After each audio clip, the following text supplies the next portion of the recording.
বাংলাদেশের আজকে আমাদের কোমলমতি শিশুরা, ছাত্ররা আজকে আমাদের এই বিজয় অর্জন করে এনেছেন। বহু মানুষের রক্তের বিনিময়ে আজকে এই অর্জনটা রক্ষা করা বড় কঠিন।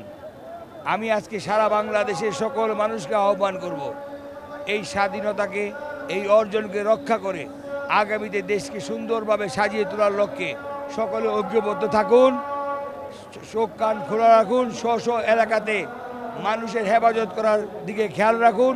কুচক্রী মহল যে কোনো সময় যে কোনো দুর্ঘটনা ঘটাতে পারে, অতএব আমাদের এক থেকে এই স্বাধীনতা, আজকে দ্বিতীয় স্বাধীনতাকে রক্ষা করতে হবে, দেশকে রক্ষা করতে হবে।